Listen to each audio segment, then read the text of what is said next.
Depuis les années 70, les institutions financières du monde entier s'appuient sur le réseau SWIFT qui est clairement l'épine dorsale des paiements transfrontaliers, connectant ainsi des milliers d'acteurs financiers à travers le monde entier.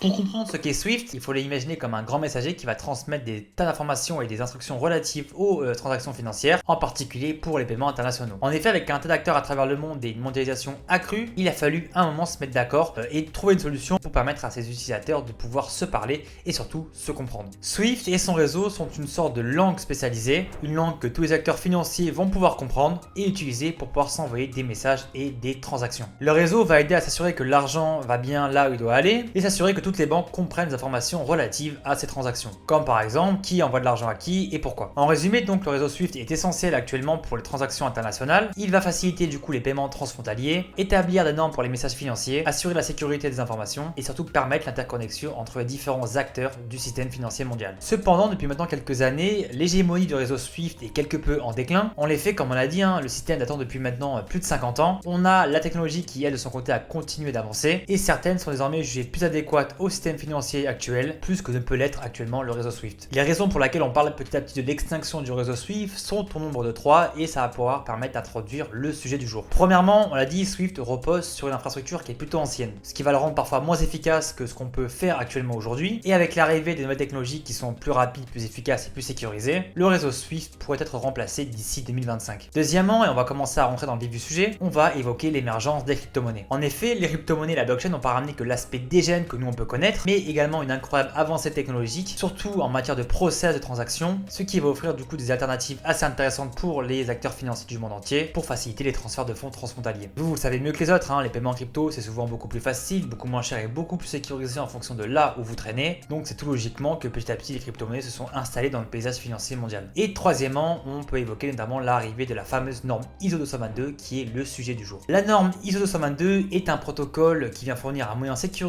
et normalisé pour pouvoir échanger des messages financiers à travers le monde entre différentes organisations du secteur financier. La norme va répondre aux besoins des organisations des services financiers qui vont chercher à créer un nouveau langage de communication, un langage qui sera donc accepté à l'échelle mondiale. La norme remplacera donc le système de messagerie financière SWIFT d'ici 2025 et c'est ce dont on va parler aujourd'hui dans cette vidéo en y faisant bien entendu un lien avec les crypto-monnaies puisque oui, maintenant, on dénombre pas moins de 9 crypto-monnaies qui sont éligibles, conformes à cette fameuse norme ISO 222 et qui pourraient être massivement utilisées par les acteurs financiers du monde entier dans les prochaines années. Et donc vous imaginez bien que se positionner sur ces potentiels 9 projets crypto qui sont conformes à cette norme pourrait constituer pour vous un avantage assez considérable pour ceux qui ne le savent pas, puisque ces projets pourraient voir transiter à travers la technologie des dizaines de trillions de dollars par jour, ce qui pourrait donc in fine faire s'apprécier le prix de leur token. Donc c'est pourquoi dans cette vidéo on va revenir sur ce qu'est la norme ISO 222, pourquoi est-ce qu'elle est ultra importante pour le paysage financier de demain, et après on passera en détail les 9 projets crypto qui sont éligibles et qui pourraient donc être utilisés d'ici 2025. Tout d'abord, c'est quoi ISO? ISO, c'est l'acronyme de Organisation mondiale de la normalisation. C'est une organisation mondiale, non gouvernementale et indépendante qui est basée en Suisse, à Genève. Cette organisation va créer des normes internationales qui vont pouvoir être utilisées dans différents secteurs, comme par exemple le système industriel ou commerciaux. Lorsqu'une norme ISO est établie par l'organisation, elle est généralement adoptée par pas mal d'acteurs, et donc là en l'occurrence pour pas mal d'institutions financières, puisque souvent les normes sont gages de qualité, d'efficacité et de sécurité pour ceux qui l'utilisent. Pour les points clés des normes ISO, on en compte 4. Premièrement, ça garantit la sécurité et la qualité pour les industriels. Deuxièmement, on y priorise la conscience environnementale. Troisièmement, l'harmonisation de la comptabilité et de l'interopérabilité au niveau international. Et troisièmement, c'est l'accueil de l'évolution technologique grâce à l'amélioration continue. Et ce dernier point est sûrement le point le plus important des 4 qu'on vient de citer, puisque plus que jamais, dorénavant, rester au top de ce qui se fait en termes de technologie est essentiel dans un marché qui est en constante évolution parabolique. Les normes ISO sont donc essentielles aux différents acteurs qui souhaitent être constamment à la pointe de la technologie pour du coup pouvoir naviguer dans un marché ultra concurrentiel. Maintenant qu'on a compris ça, parlons de la fameuse norme ISO 222. La norme ISO 222 est un standard mondial pour les messages et les données qui sont relatifs aux transactions financières et contrairement aux anciens protocoles, notamment SWIFT, ISO 222 va offrir une structure de données beaucoup plus robuste qui va permettre du coup une description plus détaillée des informations financières échangées entre les institutions. La norme vise à harmoniser et à normaliser les échanges d'informations financières, offrant donc des normes beaucoup plus riches et beaucoup plus flexibles pour les paiements transfrontaliers, les transactions commerciales et d'autres opérations financières. ISO 222 est donc conçu pour améliorer la précision, la vitesse et la sécurité des transactions transactions financières à travers le monde, facilitant donc également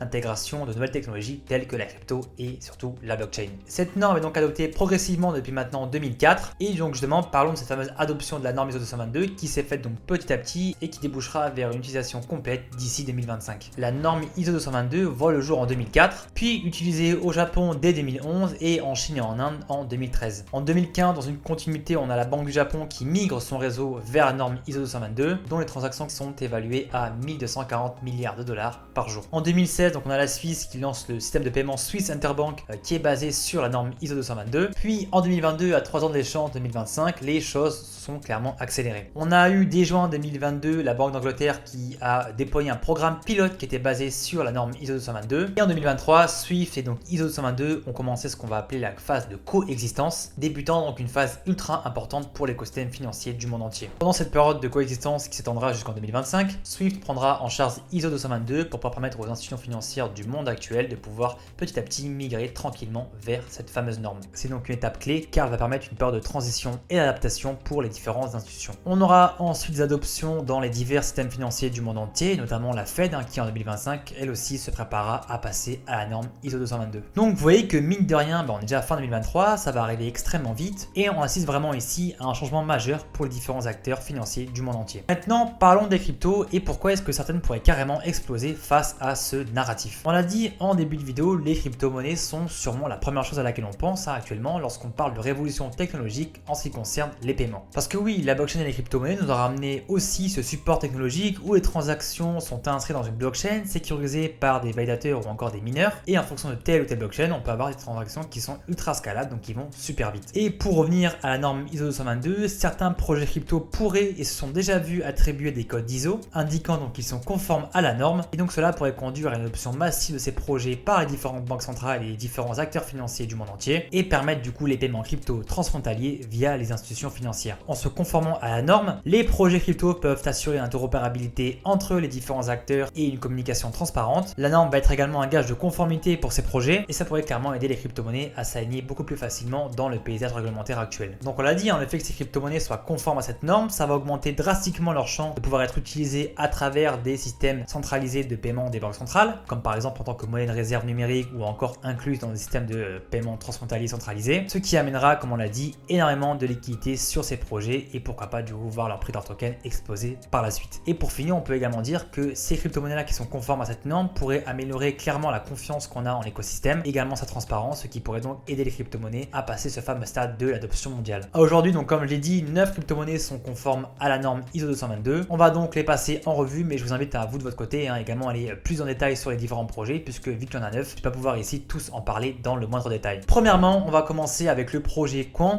avec le token QNT, qui est le seul token de cette liste que je possède personnellement en portefeuille. Ici, on est sur un projet dit d'interopérabilité. Quant va viser à révolutionner la collaboration entre les différentes blockchains et les différents systèmes financiers du monde entier en résolvant du coup ce fameux défi d'interopérabilité. La réussite de la mise en œuvre du projet Quant pourrait ouvrir de nouvelles opportunités d'innovation, faciliter donc les transactions transfrontalières et encourager une adoption beaucoup plus large de la technologie blockchain dans différents secteurs. Ensuite, bien évidemment, quand on parle d'environnement centralisé de crypto-monnaies, on pense bien entendu au projet XRP de chez Ripple. XRP et Ripple sont toujours vendus comme le protocole de paiement visant à révolutionner les transactions mondiales. C'est un peu le côté centralisé de la blockchain et le côté obscur comme beaucoup de personnes diront. Ripple va donc utiliser son propre algorithme de consensus, ce qui va lui permettre des transactions rapides et peu coûteuses en argent mais également en énergie comparé à du proof of work classique par exemple. XRP et Ripple vont donc offrir des paiements transfrontaliers en temps réel aux institutions financières, agissant donc comme une monnaie internationale pour pouvoir faciliter les échanges entre les différentes devises. C'est notamment grâce à son produit phare, le RippleNet, que Ripple souhaite connecter les différents acteurs financiers pour des transactions qui soient sécurisées, ultra scalables, à moindre coût, améliorant donc ainsi la transparence et la gestion des liquidités. Dans la même famille, on retrouve en troisième projet Stellar et le token XLM. C'est une crypto et une plateforme de paiement décentralisée qui va viser à faciliter les transferts transfrontaliers rapides et abordables. Donc ici un dérivé du protocole Ripple qui va pouvoir connecter les différents acteurs financiers du monde entier, les prestataires de paiement et les différents utilisateurs pour des paiements transfrontaliers et l'accès aux services financiers. Stellar est un projet qui a vraiment mis l'accent sur les micro-paiements et les actifs numériques afin de pouvoir favoriser les transferts de fonds, les actifs tokenisés, un narratif qui est assez présent en ce moment et dont on reparlera sûrement sur cette chaîne, et également l'accès aux services financiers dans des régions qui sont souvent sans infrastructure bancaire. L'approche de Stellar est dite ouverte et vise à créer un écosystème financier mondial beaucoup plus inclusif. Quatrièmement, on parlera du projet Hedera et son token HBAR. C'est un réseau décentralisé qui utilise le consensus Hgraph pour la scalabilité, la sécurité et l'équité au sein de son réseau. Le projet va adopter ce qu'on va appeler un DAG. Le DAG, c'est une technologie qui diffère nettement de ce qui peut se faire en crypto-monnaie. On a plus l'habitude de voir la technologie blockchain être utilisée, et le DAG, c'est également ce qui est utilisé par un projet comme Phantom pour avoir des transactions qui sont ultra rapides, à faible coût et faible consommation d'énergie. Donc en gros, Hedera, c'est une blockchain de Layer 1, donc une blockchain infrastructure sur laquelle on va pouvoir venir construire des dApps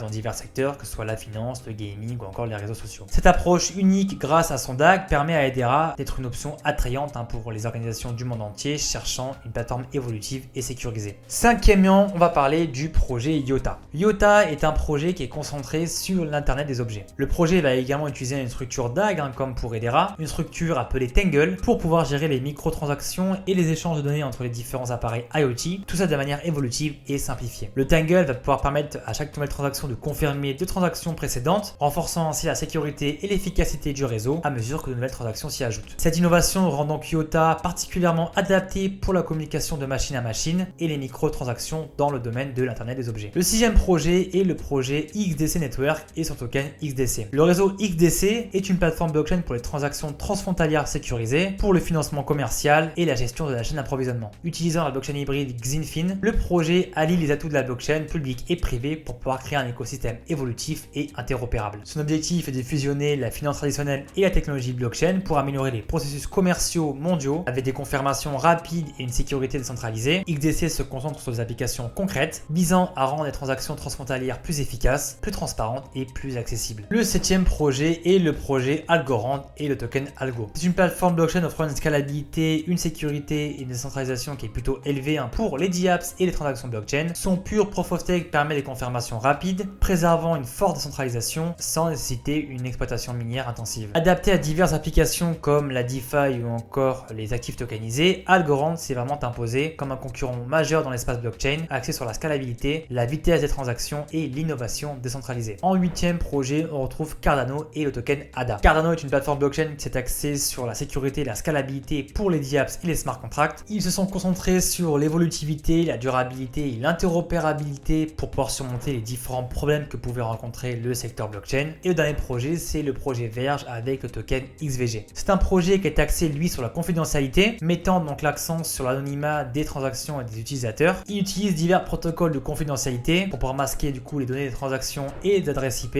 garantissant donc une confidentialité et une sécurité renforcée pour ses utilisateurs. L'objectif principal de Verge est donc de fournir une monnaie numérique qui est décentralisée et privée, permettant du coup des transactions sans exposer les détails au public. Pour clôturer à propos de ces 9 projets crypto, il est bon de rappeler que cette liste-là pourrait amener à s'élargir dans les prochaines années, à mesure que de plus en plus de projets crypto seront inclus dans le système mondial des paiements et se dirigeront petit à petit vers cette conformité. C'est une liste donc qui n'est pas fermée et votre projet crypto préféré pourrait y faire partie dans les prochains mois. Donc en gros, on a un système financier qui est en train de changer et cette évolution pourrait se faire donc je pense via les crypto-monnaies et via notamment les projets cités juste avant, des projets qui pourraient clairement en profiter et voir leur token s'apprécier de façon plus forte dans les prochaines années. Donc bien entendu, je vous invite vraiment à faire vos recherches comme je vous l'ai dit, à pas bêtement investir là-dessus vu que vous pensez que c'est une grosse narrative. Puisque j'aime me dire, c'est pas parce qu'on a un bon projet avec des bons fondamentaux que forcément le token est bon et inversement. Donc vraiment, s'il vous plaît, allez checker tout ça. N'hésitez pas également à dire dans les commentaires si vous souhaitez qu'on s'axe plus particulièrement sur un projet à travers une vidéo fondamentale comme celle-ci où on passera en long et en large tous les fondamentaux du projet et notamment aussi les tokenomics. Donc voilà, j'espère que cette vidéo vous aura plu et qu'elle vous aura apporté un peu plus de connaissances sur ce narratif-là. Un narratif qui, je pense, aura clairement sa place dans les prochaines années au vu donc de ce big changement qui est, je pense, du coup la transition vers norme ISO 222 dont les crypto-monnaies pourraient clairement bénéficier. Donc si ce genre de contenu vous plaît, bien entendu, moi je vous invite à vous abonner et à activer la cloche pour être notifié lorsqu'une prochaine vidéo sortira, à liker et commenter pour aider au référencement. C'était Tom et on se dit à plus pour une prochaine vidéo. Ciao ciao.